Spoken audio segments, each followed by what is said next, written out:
Hello అండి అందరికీ welcome back to my channel. ఈరోజు సండే అనమాట, ఇంట్లో ఉన్నాను, నో ఆఫీస్. అయితే పొద్దున్నే బ్రేక్ఫాస్ట్ ఏం చేయాలా అంటే బయటకు వెళ్ళి తెచ్చుకొని ఎప్పుడు తింటూనే ఉంటాము. కానీ బయట ఫుడ్స్ అంత మంచివి కాదండి. మనకి తప్పక ఈ బిజీ లైఫ్లో చేసుకునే టైం లేని వాళ్ళు మాత్రమే అలా బయట ఫుడ్కి వెళ్ళండి. లేదంటే మ్యాక్సిమం ఇంట్లోనే కుక్ చేసుకోండి. మనకి అదే హెల్త్కి చాలా అంటే చాలా మంచిది. బయట ఫుడ్స్ తినటం అంత ఆరోగ్యానికి మంచిది కాదు. అందువల్లనే నేను ఈరోజైతే బయట ఫుడ్ వద్దు అని చెప్పి ఇంట్లో అమ్మ ఉప్మా చేస్తా అంది. సరే ఉప్మా రొటీన్గా ఏం చేసుకుంటామని మంచిగా టమోటాలు వేసేసి చక్కగా బాత్ లాగా చేసుకుందామని అయితే చేసుకుంటూ ఉన్నాము. అందుకోసమైతే ఇప్పుడు నేను టమోటాస్ అయితే కట్ చేసుకుంటున్నాను అనమాట. మనకి మామూలుగా ఉప్మాలో టమోటాలు ఒక టమోటా వేస్తాము, కానీ బాత్లో ఒక 3 కానీ 4 కానీ టమోటాలు వేసుకొని చక్కగా చేసుకున్నామంటే మనకి టేస్ట్ అత్తిరిపోద్ది. మీరు కూడా ఒకసారి ట్రై చేసి అయితే చూడండి. దీనికోసం అయితే టమోటాలు, ఆనియన్స్ అలాగే పచ్చిమిర్చి కూడా తీసుకున్నాము. అదేంటంటే మనకి కాస్త ఘాటు తగులుతుందని మధ్య మధ్యలో. పచ్చిమిర్చి ఇష్టం లేని వాళ్ళు స్కిప్ చేసేయచ్చు, ఎండిమిర్చి అయినా వేసుకోవచ్చు అన్నమాట. ఇందులోకి టేస్ట్ అయితే ఏం చేంజ్ అవ్వదు, బాగానే ఉంటుంది. కాకపోతే మెయిన్ ఇక్కడ ఏంటి అంటే టమోటాలే మనం ఎక్కువగా యూజ్ చేస్తాము. అదే మనకి ఈ ఉప్మా ఫ్లేవర్ కాస్త మనకి చక్కగా నోట్లో తినటానికి బాత్ లాగా వెళ్తుంది అనమాట.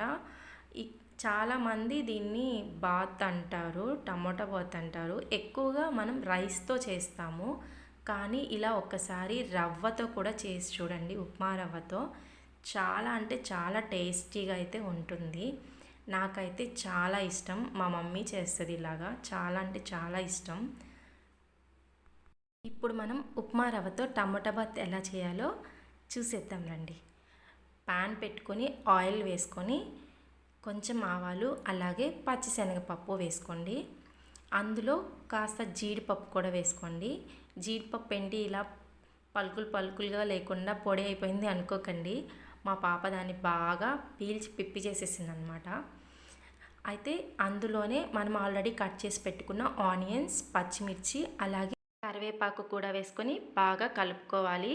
అలాగే మనందరికీ తెలిసిన టిప్పే, ఆనియన్స్ బాగా తొందరగా ఉడకాలి అంటే మనం ఇందులో కొంచెం సాల్ట్ వేసుకుంటే మనకి తొందరగా మగ్గుతాయి అన్నమాట.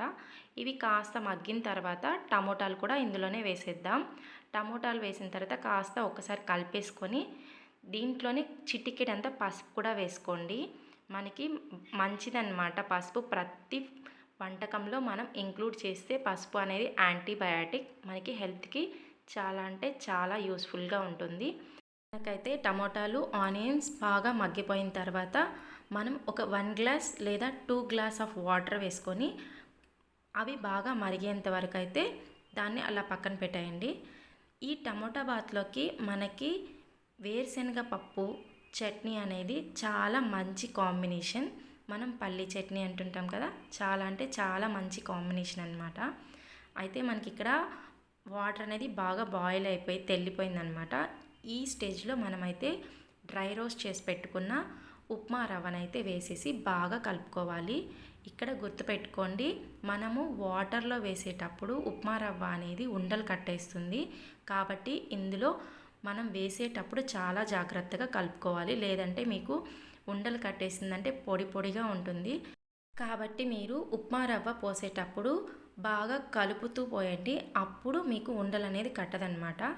మాకైతే ఫైనల్గా టమోటా బాత్ అయితే రెడీ అయిపోయింది ఉప్మా రవ్వతో. కాకపోతే మేము 1 గ్లాస్ వాటర్ వేసుకున్నాం కాబట్టి కొంచెం గట్టిగా వచ్చింది. మీకు కొంచెం జారుగా కావాలనుకుంటే 2 గ్లాసెస్ ఆఫ్ వాటర్ వేసుకోండి. మేమైతే ఇంట్లోనే హెల్తీగా బ్రేక్ఫాస్ట్ అయితే చాలా తొందరగా చేసుకొని అయితే తినేస్తున్నాం అన్నమాట. అంటే చాలా తొందరగా అంటే పొద్దున్నే కాదండి, 5 to 10 మినిట్స్లో అయిపోతుంది మనకి ఈ టమోటా బాత్ అనేది ఉప్మా రవ్వతో. ఎక్కువ టైం అయితే స్పెండ్ చేయని అవసరం లేదు. టైం లేదు అనుకున్నప్పుడు మీరు ఈజీగా క్విక్గా కావాలి అనుకుంటే ఈ రెసిపీ అయితే మీరు తప్పకుండా ట్రై చేసి చూడండి. బయట టిఫిన్స్ తినకూడదు అనుకున్న వాళ్ళు తప్పకుండా అయితే ఫాస్ట్గా కావాలి అనుకుంటే ఈ రెసిపీ ట్రై చేయండి. మీరు పిల్లలకు కూడా చాలా బాగా ఇది యూజ్ అవుతుంది. చాలా ఇష్టంగా తింటారనమాట, వాళ్ళు ఎంజాయ్ చేస్తూ తింటూ ఉంటారు. మా పాప కూడా చూడండి చక్కగా తినేస్తుందన్నమాట. చూసారు కదా, మనం బయట టిఫిన్స్ తినకుండా ఇంట్లోనే చాలా ఈజీగా క్విక్గా హెల్దీగా చేసుకునే రవ్వ ఉప్మాతో టమోటా బాత్. వీడియో కనుక నచ్చినట్లయితే ప్లీజ్ లైక్ చేయండి, షేర్ చేయండి అండ్ సబ్స్క్రైబ్ చేయడం మర్చిపోకండి. Bye bye.